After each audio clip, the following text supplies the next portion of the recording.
Assalamualaikum warahmatullahi taala wabarakatuh. Baik, pada hari ini kita akan mengulas satu buku daripada penulisnya bersama daripada Dr. Muhammad Khalis Ibrahim dan juga Profesor Dr. Muhammad Roslan Muhammad Noor, right, yang bertajuk Perkembangan Islam di Turki dari era Khalifah hingga AKP. Right, ini bukunya agak tebal, right, sekitar 315 muka surat, termasuk appendix dan juga bibliografi, yang mana buku ini masih dah terkini, agak baru, panas-panas lagi ya. Right, diterbitkan pada tahun 2024 oleh penerbit UM, penerbit Universiti Malaya. Okey, bersama dengan kita pada hari ini ialah penulis ataupun pengarang utamalah bagi buku ini, iaitu Dr. Muhammad Khalis bin Ibrahim. Assalamualaikum Doktor, sihat? Assalamualaikum. Sihat alhamdulillah. Okay. Doktor sihat Alhamdulillah. Okey, kita akan mengulas tentang buku karya Doktor. Saya kira ini karya sulung. Ya, betul. Ya, karya sulung, alhamdulillah. Baik, sebelum tu mungkin saya boleh memperkenalkan sedikitlah berkaitan dengan penulis karya ini, penulis utama ataupun penulis nama Dr. Muhammad Khalis Ibrahim, yang mana merupakan pensyarah kanan di Jabatan Sejarah Tamadun Islam. Masih baru lagi ya Doktor? Baru 3 bulan. Baru 3 bulan, tapi sudah ada penerbit, sudah ada buku yang mana buku ini dihasilkan sebelum berada di sini ataupun menjadi pensyarah di sini, tapi telah dihasilkan semasa semasa Doktor belajar di sini. Merupakan pelajar alumni UM, okey. Bachelor of Science ya Doktor. Ya. Okey, dalam bidang ekologi dan biodiversity UM, dan juga Master in Islamic Studies dan juga PhD in Islamic Studies daripada Universiti Malaya. Okey, tanpa melengahkan masa ya Doktor, saya minta ataupun mungkin Doktor boleh terangkan sedikit tentang sinopsis buku ni ataupun gambaran umum tentang buku ni. Okey, bismillahirrahmanirrahim. Assalamualaikum warahmatullahi wabarakatuh. Terima kasih kepada moderator Dr. Ashikin dan juga rakan sejawat di Jabatan Sejarah dan Tamadun Islam. Terlebih dahulu saya ingin mengucapkan terima kasih kepada Akademi Pengajar Islam Universiti Malaya kerana memberi saya kesempatan untuk berkongsi untuk sesi Islamic Studies pada kali ini, untuk bercerita sedikit tentang buku yang baru saya terbitkan, iaitu Perkembangan Islam di Turki dari era Khilafah hingga AKP. Baik, buku ini secara umumnya bercerita tentang, sebenarnya kalau kita rujuk pada tajuk buku itu, dia agak straightforward lah, tentang perkembangan Islam di Turki. Tempohnya itu dari era Khilafah hingga AKP. Dan bila kami menulis tentang perkembangan Islam ni, kami merujuk kepada pasang surut ataupun jatuh bangun Islam di negara Turki itulah. Walau bagaimanapun, mungkin sedikit penafian ataupun disclaimer. Buku ini walaupun tajuknya dari era Khilafah hingga AKP itu, tapi kami lebih memfokuskan kepada perkembangan Islam pada era Republik, iaitu pada era nation state. Kerana ada dua faktor. Pertama adalah kerana sebenarnya buku ini adalah diolah ataupun dikembangkan daripada disertasi master saya, yang fokusnya adalah tentang perkembangan Islam pada era pentadbiran AKP. Jadi menyebabkan saya tidaklah pergi sejarah itu terlalu ke belakang jauh. Pertama. Yang kedua adalah sebab bila kita bercakap tentang perkembangan Islam, di mana kami melihat perkembangan Islam ni, kita perlu lihat dari aspek jatuh bangun dan juga pasang surut Islam di sesebuah tempat. Maka kami melihat bahawa lebih menarik dan penting untuk kita lihat dalam konteks perkembangan Islam itu pada era Republik, sebab dalam konteks negara itu sudah menjadi sebuah negara sekular. Jadi kita lihat macam mana Islam itu survive dalam sebuah negara yang konteksnya sekular.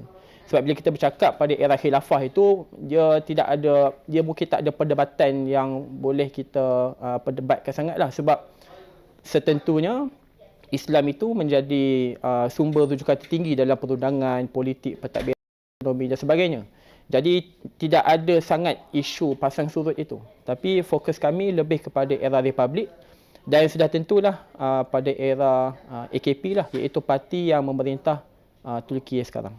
Itu sedikit. Okey, terima kasih Doktor.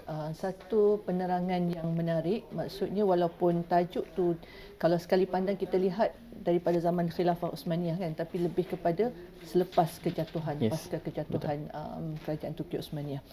Right. Bila melihat pada tajuk ni, right, dan pada buku ni, apa mungkin doktor boleh berkongsi dengan kita semua apa yang mendorong doktor untuk menulis tentang perkembangan Islam di Turki, right, dan khususnya pada inilah pada sehingga zaman AKP, apa yang menyebabkan doktor mahu menulis dan membincangkan tentang keadaan di Turki, bukan di tempat lain ataupun tentang isu-isu perkara-perkara lain. Okey, bila bercakap tentang dorongan ni, mungkin saya boleh rumuskan kepada dua faktor lah. Satu faktor yang saya namakan faktor tidak sengaja, satu lagi faktor yang sengaja lah. Faktor tak sengaja tu mungkin saya kena recall balik pengalaman saya nak mula-mula buat master dulu. Saya jumpa dengan Prof. Roslan. Waktu tu beliau masih lagi Timbalan Pengarah Penyelidikan dan Pembangunan. Jumpa di bilik beliau. Tanya, menyatakan hasrat lah nak sambung. Dan saya pada waktu itu cakap saya minat nak sambung tentang perkembangan sosiopolitik di Timur Tengah. Jadi kebetulan pada waktu itu saya berjumpa dengan beliau. Turki baru sahaja mengalami cubaan rampasan kuasa tentera pada 15 Julai 2016. Jadi Prof dengan mudahnya cadangkan kajilah pasal Turki. Isu tengah hangat. Jadi saya mulalah explore dan meneroka, dan di situ datang minat. Itu faktor tak sengaja lah.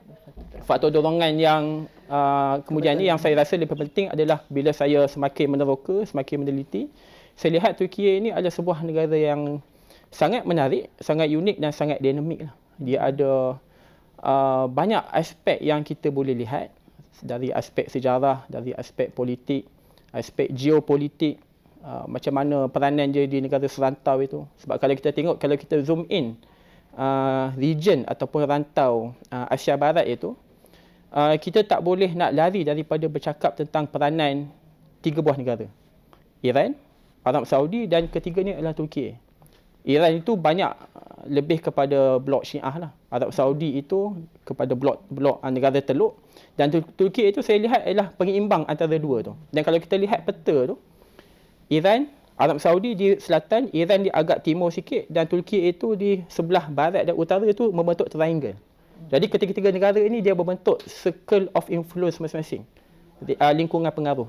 Jadi saya lihat Turki ini dia ada keunikannya sebab dia adalah sebuah negara yang mana pernah menjadi tapak ataupun pusat kepada kerajaan Uthmaniyah yang bertahan lebih daripada 6 kurun. Kemudian bila jatuh Khilafah Uthmaniyah, menjadi dia sebuah negara yang sangat sekular. Yang mungkin nanti saya boleh kupas sikit. Sangat sekular sehinggakan Islam itu menjadi terlalu pudar dalam landscape sosial dan juga politik di Turki. Jadi saya lihat di situ ada banyak benda yang boleh dilihat lah. Ya, saya lihat Turki ini penting untuk kita berikan perhatian.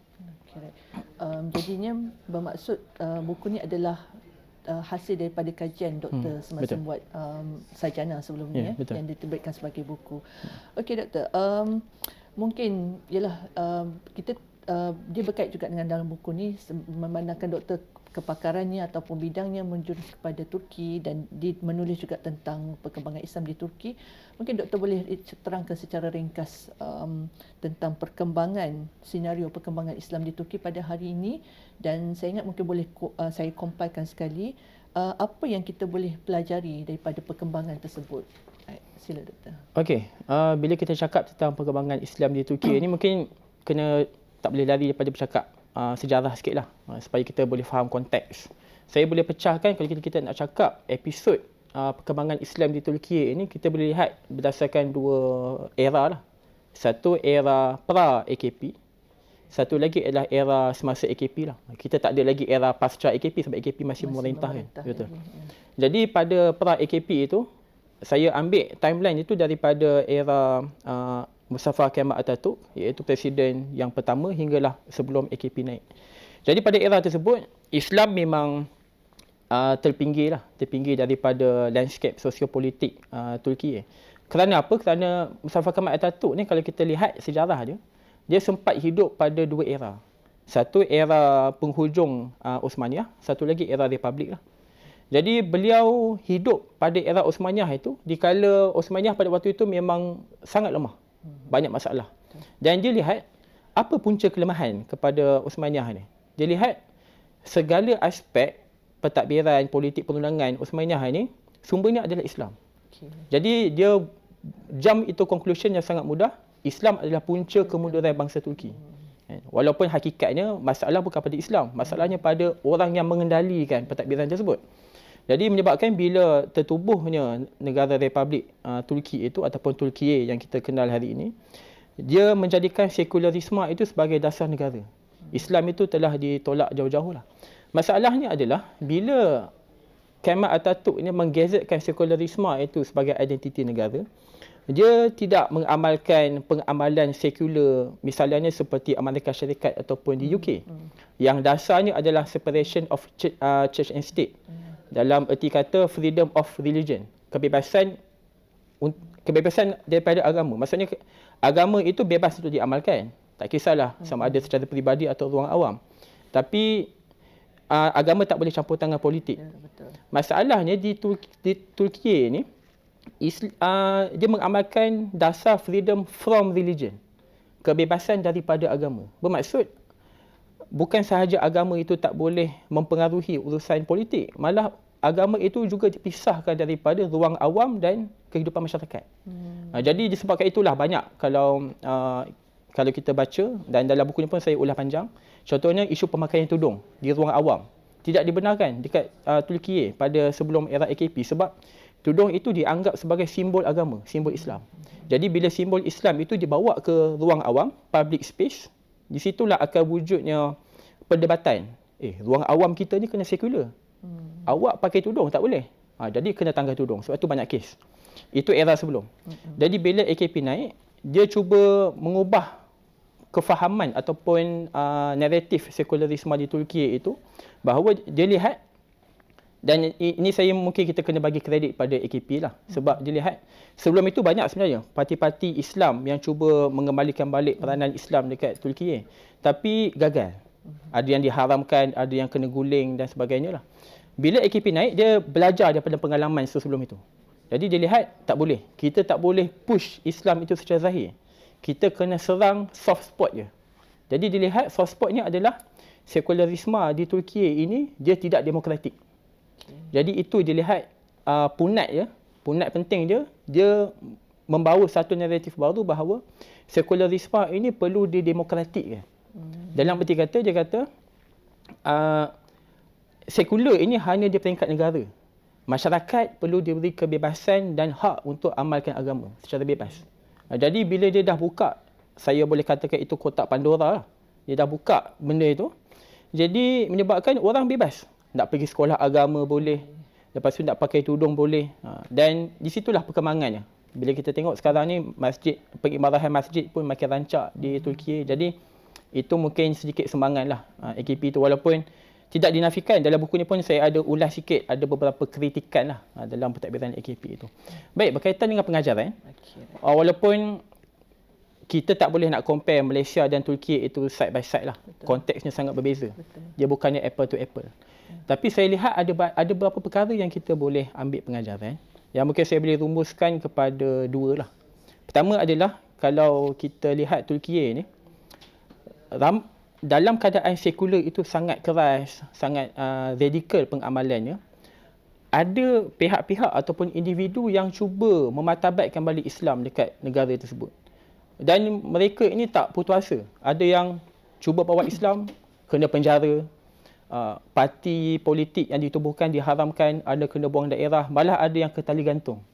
Sampai tahap gitu jihad mereka nak memperjuangkan Islam di tanah air. Jadi suasana kita di Malaysia berbeza. Kita Islam itu agama persekutuan. Kita ada yang di-Pertuan Agong sebagai ketua agama dan sebagainya. Jadi kita kita kena bersyukurlah dengan konteks tersebut. Dan kita kena menjadikan itu peluang sebagai kita terus menyebarluaskan kefahaman Islam dan juga gerak kerja dakwah.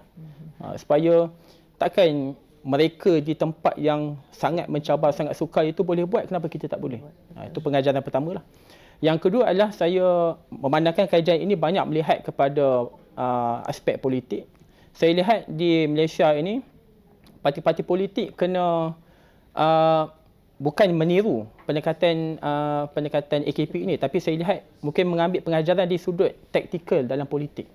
Kadang-kadang ada parti politik ni mungkin dia tidak cermat, termasuklah dalam nak mengkedepankan agenda Islam, ataupun di satu sudut yang lain melaksanakan dasar-dasar tapi merugikan Islam. Jadi saya lihat contohnya dekat Turki ini, AKP itu dia agak taktikal dalam pendekatan dia, dan dia boleh memenangkan semua segmen. Sekular pun boleh puas hati, yang nak Islam pun boleh terima. Jadi saya tengok di situ ada kebijakan politik yang kita boleh ambil manfaat dalam konteks kita di Malaysia lah, berasaskan kearifan kita dan local wisdom di tempat kita. Okey, terima kasih doktor atas penjelasan. Saya kira untuk kita dapat maklumat yang lebih lanjut tentang buku ni, nak study lagi tentang perkembangan Islam di Turki, so bolehlah dapatkan buku ni.